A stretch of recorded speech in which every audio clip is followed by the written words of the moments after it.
Hi, everyone. My name is Kevin McLaughlin. I'm an actor and an accent and dialect coach.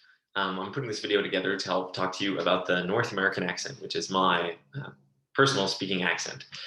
So, when talking about accents and understanding them better, the first thing I like to talk about is understanding the physical placement of an accent. So, certain ones will resonate and take place in different parts of the mouth. So, if we think about the North American sound, it's often considered a very bright and forward sound. That means a lot of my vowels are here in the front, my A's and my E's. You see that I'm spreading the lips a lot and they're coming to the front of the mouth. Speakers who are maybe coming from a British accent or something like this, they might speak with a more round vowel in the back. You might hear their A's and O's. And they're thinking of the resonance happening here in the back of the mouth, those round sounds, hello, but mine is going to be coming much more from the front. Hello. And I'm thinking of the resonance happening here and up in my nasal cavity like this. So one thing I like to do to find that is I'll plug my nose and try and hum. And that buzz feeling that you feel up in there is where you want to think of your resonance and your vowels coming from. And then a lot of the placement and a lot of the sound takes place up there. So that kind of covers the idea of where the sound is happening. And then the lips, the tongue, the teeth, these are all very active with the North American sound. As you can see, when I say a word like A, E, I'm spreading a lot. The cheese that you say for Americans when they take a photograph, it's a very spread sound. It's not cheese, this dropping of the jaw.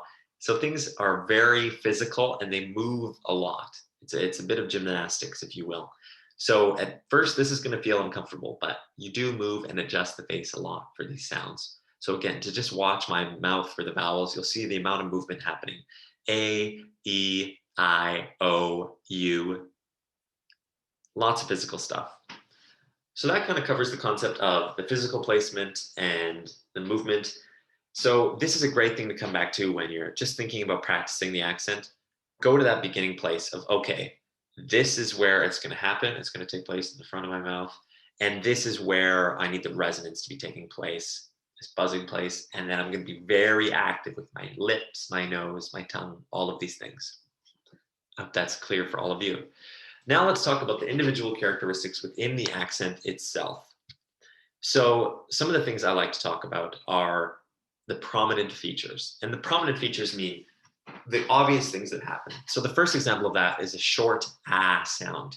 So if we think of the word cat or hat or bat, we're not making the same sound that we are in a longer a, like hey, for example.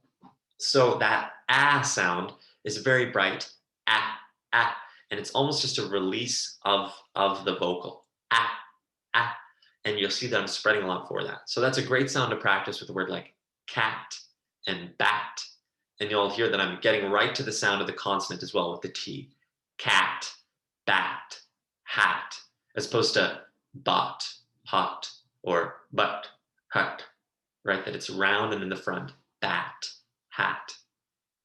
Another example is that the general American accent is rhotic. And what rhotic means is that the R is being pronounced. So if we think of the word car, you hear me saying the R sound. I literally say the letter R, car, and you hear er. The same would be for bar, mother, father. And this R is very pronounced. Again, if we're thinking more of an English accent, we'd hear car, get in the car. And the R is sort of left alone. But very rhotic, the R is really present in this North American sound. Car, mother. Another feature is when we think of words like lot or rod, they've got an unrounded vowel. So I didn't go lot or rod, but I just said lot.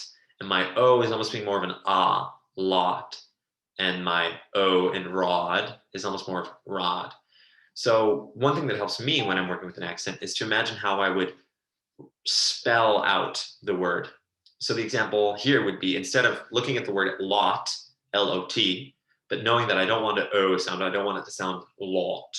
I want lot and more of an ah. I might rewrite it L-A-T or L-A-H-T. And if you're working off of text or a script, that can be a really useful tool to clarify and help fool your brain. So sometimes I cross out a word, I write the new way for me to understand it better over top. So if I had to say, it snowed a lot, I would take the lot, cross it off, and write L-A-H-T over top. So that I go lot. And it's a way of tricking the brain into reading those sounds. The other one that you get is that the diphthong is relatively back. Now you're probably going, what the heck is a diphthong? So in a word like boat or road, the O sound and the road, the diphthong is kind of that tying of two different sounds. So O and that sound that you get.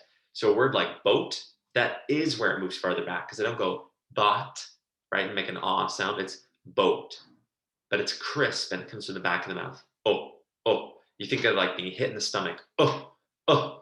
That's that same sound for words like but, cut, and the oh for words like boat and road. These are some of the obvious and more distinct prominent features. Then you get into more complicated things like connected speech, so assimilation and intrusion and elision. These are just fancy words for talking about the way things slide together. So sometimes with the American sound, because it's fast paced, and again, it's kind of nasal and bright, things elide together. So a word like butter with the T's, butter, isn't said with that much emphasis on the T. Instead, it would be butter. And again, if we think of that idea of rewriting, I would almost write it with a D instead, butter instead of butter. The word international, that T again isn't so prominent at the beginning. International becomes international. So if you see a T between an N and a vowel, you can remove the T sound. If you see a T between two sounds, that's often a D sound, butter to butter. And the other example is in a word like mountain, where an N and a T and a vowel, we kind of, again, get rid of that T and we just hear mountain. And you notice that instead of mountain, mountain, mountain. It's almost like I'm getting rid of the T, and the T is acting as a little pause, the same way you would with the word uh-oh, that pause, uh-oh, mountain, mountain. But we just tied it together a little quicker. I apologize for the pace of this. I know this is a lot of concepts, and I would probably be taking this slower with an individual. But this is a good tool of just, again, getting a lot of information out and sharing a lot of things with you so that you can go back and talk about them.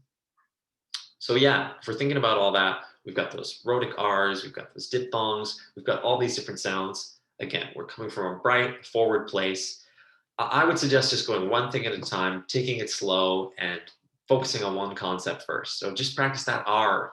Practice what it feels like to say R, that sound. Where does it feel comfortable? Find words that end with R, like car. You know, if you're saying car or car or ka, find a way to, okay, ka. If I'm saying car, what do I need to do? You know, play around. It's going to feel very silly, of course, as you're making all these sounds around our words, but it's a great way of just taking it slow to get it in the right place. And sometimes I do start with that pirate R, as if I was an actual pirate out on the seas, just that R sound to get to something. As you progress through getting more comfortable with some of the sounds, the next step is then just getting into the characteristics of someone. So obviously, if your context was in, you know, California, you would want to be able to know some of the slang of a place like California, or even just how people talk. You know, instead of "How are you?" someone might say "What's up?" Things like this are just regional distinctions of how people talk, and that will be really specific to place. So if there's a place that you're curious about, maybe look up some of the slang for that area and see if it's something you can introduce to your own speech. Another tendency they talk about with the North American sound is that a lot of people are just more brash and open. So sometimes that just means speaking louder.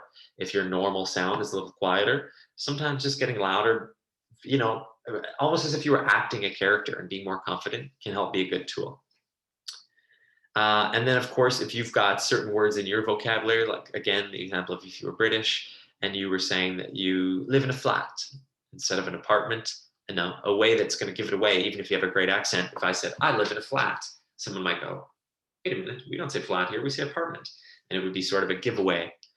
Yeah, so just taking that time to learn those, the regional words again.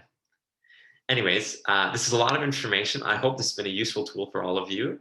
And I hope it helps you on your journey to developing a stronger North American accent. Yeah, it's a fun project, and I hope this works well for you. And but please, I remind people, don't ever be ashamed of your own accent or the accent wherever you came from. People who make fun of someone for the accent, it's a very silly thing. You're making fun of someone for being so smart that they've learned multiple languages, which never made any sense to me. So I wish you the best of luck with your accent journey. I hope this was helpful, and I look forward to meeting you all in the future. Bye bye.